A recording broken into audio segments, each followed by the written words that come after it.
Hello friends, வணக்கம். இன்றைக்கி நம்ம சேனலில் பாவக்காய் பொரியல் எப்படி செய்கிறதுன்னு பார்க்கலாங்க. பாவக்காவே பிடிக்கலன்னு சொல்கிறவங்க கூட இந்த மாதிரி நீங்கள் செஞ்சு கொடுத்தா கண்டிப்பாக விரும்பி சாப்பிடுவாங்க. இப்போ வாங்க இந்த பாவக்காய் பொரியல் எப்படி செய்கிறதுன்னு பார்க்கலாம். இப்போது பாவக்காய் பொரியல் பண்ணுறதுக்கு கடாய் எடுத்துக்கோங்க. கடாயில் தேவையான அளவு எண்ணெய் சேர்த்துக்கலாம். இந்த பாவக்காய் பொரியலுக்கு எண்ணெய் கொஞ்சம் அதிகமாகவே சேர்த்துக்கோங்க. இப்போ எண்ணெய் சூடானதும் 1/2 ஸ்பூன் கடுகு, 1/4 ஸ்பூன் உளுந்த பருப்பு சேர்த்து நல்லா பொரிய விட்டுடலாம்.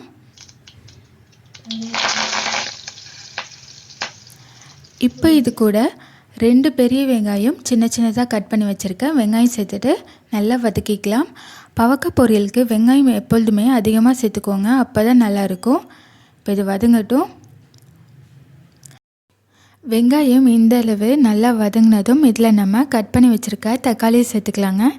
நான் இன்றைக்கி மீடியம் சைஸில் ஒரு தக்காளி எடுத்து கட் பண்ணி வச்சுருக்கேன். தக்காளியை சேர்த்துட்டு நல்லா வதக்கிக்கலாங்க.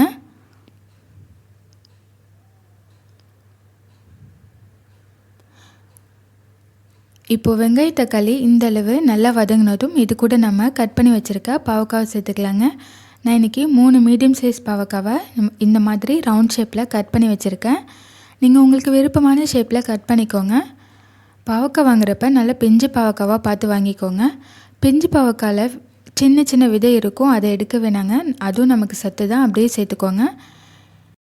இப்போது பாவக்காயில் சேர்த்துட்டு இதை இந்த எண்ணெயிலேயே நல்லா கலந்து விடுங்க. நல்லா வதக்கிக்கோங்க. நல்லா பொறுமையாக கிளறி விடுங்க. நம்ம இதில் தண்ணி எதுவும் சேர்க்க போகிறது இல்லைங்க, இந்த எண்ணெயிலேயே தான் வேக வைக்கிறோம். அதனாலே எண்ணெயிலேயே நல்லா வதக்கிக்கோங்க.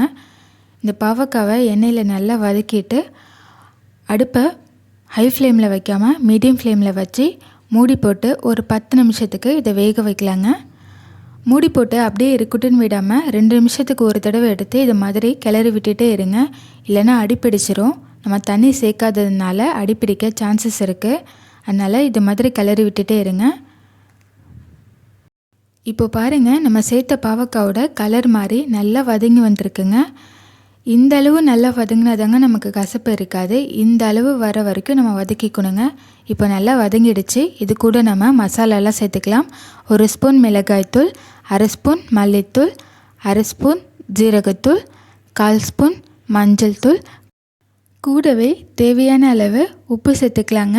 உப்பு சேர்த்துட்டு இந்த மசாலா எல்லாம் பாவக்காவோடு சேர்ந்து நல்லா மிக்ஸ் ஆகிற மாதிரி ஒரு 2 நிமிஷத்துக்கு நல்லா மிக்ஸ் பண்ணி விட்டுருங்க. சாம்பார் சாதம், ரச சாதம் கூட வச்சு சாப்பிட்டா இந்த பாவக்காய் பொரியல் ரொம்பவே டேஸ்ட்டாக இருக்குங்க. எங்கள் வீட்டில் எல்லாருக்குமே இந்த பாவக்காய் பொரியல் ரொம்ப பிடிக்கும். நீங்களும் செஞ்சு பார்த்துட்டு உங்கள் வீட்டில் எல்லாருக்கும் பிடிச்சதான்னு சொல்லுங்கள். இப்போது இதை நல்லா மிக்ஸ் பண்ணி விட்டுட்டு இது மறுபடியும் மூடி போட்டு ஒரு 5 நிமிஷத்துக்கு வேக வைக்கலாங்க.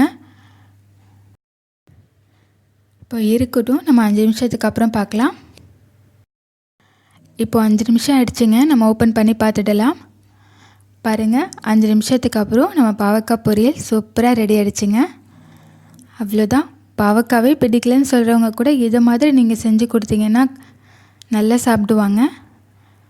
இப்போ நம்ம ஸ்டவ் ஆஃப் பண்ணிவிட்டு பாவக்காவை சர்விங் பவுலுக்கு மாற்றிடலாம். அவ்வளோதான். இந்த சூப்பரான பாவக்காய் பொரியலை நீங்களும் வீட்டில் செஞ்சு பாருங்கள். செஞ்சு பார்த்துட்டு எப்படி இருந்ததுன்னு கமெண்ட்ஸில் சொல்லுங்கள். நம்ம சேனலில் ஃபர்ஸ்ட் டைம் பார்க்குறீங்கன்னா சேனலை சப்ஸ்கிரைப் பண்ணிக்கோங்க. அப்படியே பக்கத்தில் உள்ள பெல் ஐக்கானே ப்ரெஸ் பண்ணிக்கோங்க. அப்போ தான் நம்ம சேனலில் என்ன வீடியோஸ் போட்டாலும் உங்களால் தொடர்ந்து பார்க்க முடியும். இவ்வளோ நேரம் என்னுடைய இந்த வீடியோவை பொறுமையாக பார்த்ததுக்கு நன்றி.